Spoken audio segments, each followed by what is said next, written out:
Et ce matin, direction Belle-Île-en-Mer, à la rencontre de ce qu'on appelle un médecin volant. Pendant une journée, le docteur Eric Henry quitte le continent pour soigner des patients sur l'île. Et le travail ne manque pas car il n'y a que 3 médecins sur l'île pour 5000 habitants et même 30 000 habitants l'été. Yves Coin l'a donc suivi pendant sa vacation. Reportage. Avec sa petite valise, on pourrait le prendre pour un touriste parmi d'autres. Mais le docteur Eric Henry n'est pas en vacances. 8 h du matin, il vient d'embarquer du port de Quiberon, direction Belle-Île-en-Mer. Sur place, il devra assurer pendant 24 heures les urgences et la permanence des soins de l'hôpital de Lille. Mais pour l'heure, il savoure la traversée. Ça permet aussi de changer de philosophie. Sur le continent, on a tout. Et sur l'île, on manque de pas mal de choses. Donc ça nous permet de nous conditionner pour être prêt à intervenir quand on arrive là-bas. Généraliste à Auray, Eric Henry est aussi médecin volant, concept qu'il a inventé pour répondre aux besoins des déserts médicaux. Concrètement, il propose à des médecins de se faire remplacer une journée dans leur cabinet pour exercer dans des zones sous-dotées, comme ici à Belle-Île.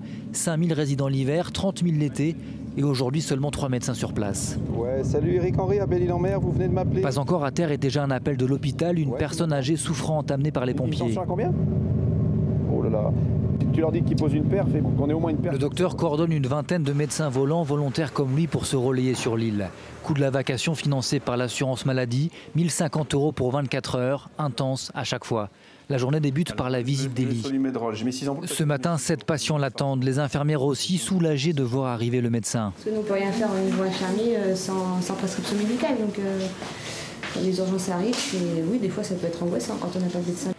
Eric Henry est fréquemment obligé d'interrompre les visites pour s'occuper de nouveaux patients, comme Gabriel, qui s'est légèrement blessé la jambe sur des rochers.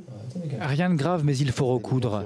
Le plaisir, assure le docteur, vient aussi de la diversité des soins effectués. Quand on vient ici, on réapprend à faire des soins, on réapprend à faire des plates, on réapprend à faire de l'urgence vitale. Et là, on est dans le jus, donc c'est intéressant de se remettre à faire tout ça.